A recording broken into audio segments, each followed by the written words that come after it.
Lewis Pugh has completed a 7.8-kilometre swim in Greenland's Ilulissat Icefjord. I think I probably got the pronunciation of that wrong.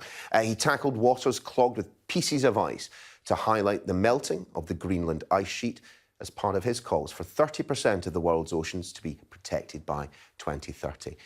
Let's speak to the man mad enough to do it. Lewis Pugh joins us once again on the channel. Lewis, always lovely to see you. And I'm afraid I have to start, as I always seem to do when interviewing you, with two very simple questions. Why and what possibly possessed you? Thank you so much. And you did get the pronunciation right. It's called the Ilulissat Icefjord. It's on western Greenland. And Ilulissat is the Inuit name for the place of big icebergs. And certainly that was the case. The reason why I went to do it was very, very simple. I swim in some of the most vulnerable ecosystems in the world to highlight what's happening there. In Ilulissat now, it's the fastest moving glacier in the world. It's now moving at a speed of 40 meters per day in summer. And so this was a swim in the month now before the big climate change negotiations which take place in Glasgow to highlight the speed and the scale of the climate crisis. And we will dwell on that in just a second. But just in terms of the practicalities surrounding a swim like that, Lewis, we've just been looking at pictures of you there, you know, clad in the traditional budgie smugglers rather than a dry suit or even a wet suit. How are you able to cope with the temperatures where they are? Well, I mean, I spent nearly 18 years swimming in the polar regions, so there's a lot of experience that goes into it. Before I get into the water, I get slowly into the water so that I don't hyperventilate, and then I swim as fast as I can. But it's been years and years of experience and years of acclimatization to be able to get into these freezing cold waters. When I do the swim, so this swim was a multi-day swim. It was 12 swims, 14 swims over a period of 12 days. I swim in the morning, I then have to rewarm, I then swim in the afternoon. So it really was unrelenting though. By far the hardest swim I have ever undertaken in my life. So tell us then just a little bit more about the Ilulissat Glacier. I mean, the pictures from your swim are stunning, but this is an area, I suspect, which needs some very, very careful concern over the next few years if we're to avoid, well, disastrous outcomes. Yes, absolutely. I mean, I've never seen anything like it on day 2 of the expedition. So just to explain, the glacier is at the top of a long fjord. The fjord is about 60 kilometers long. And at the mouth of the fjord, there are a number of huge icebergs. These icebergs are about 1 kilometer tall. It's unbelievable. And during the swim, one of these dislodged, and behind it were literally thousands and thousands and thousands of smaller icebergs.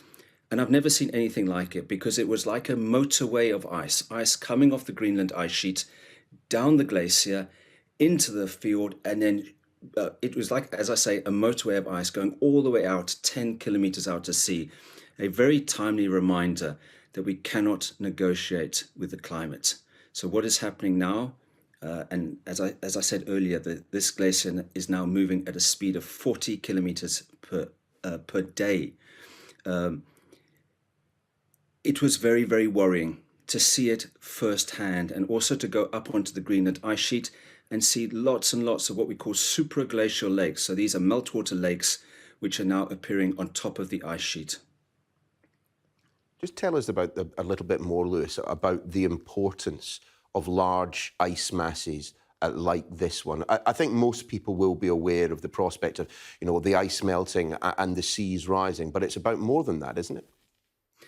I mean, ice is essential for life on Earth. I say to people, no ice, no life. It's essential for life on Earth because ice keeps our planet within a temperature range in which we can live.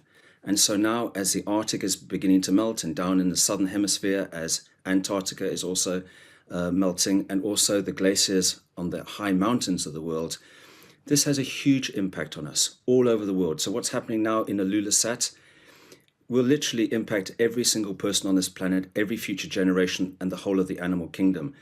When it comes to the glaciers on the mountains, these glaciers provide a constant water supply to villages, towns, cities, all the way downstream. So obviously, ice is essential. It's as important as the air we breathe, okay?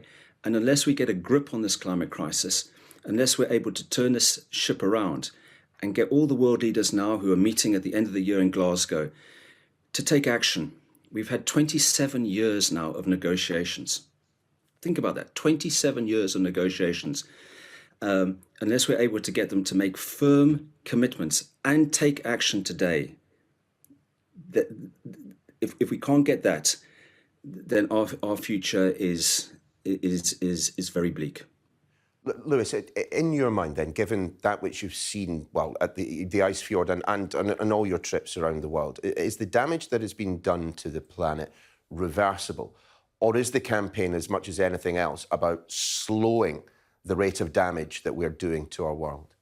I mean, that's certainly a question which a climate scientist would be able to answer. I'm a maritime lawyer with respect, but certainly from what I've been seeing now, the speed of this melt, every single year I'm seeing it getting faster and faster. When I did my first swim in the Arctic in 2003, the sea ice was 3 degrees. I mean, the water temperature was 3 degrees centigrade. I went back there 12 years later, and the water was in the Arctic was no longer 3 degrees centigrade. It had risen to 10 degrees centigrade.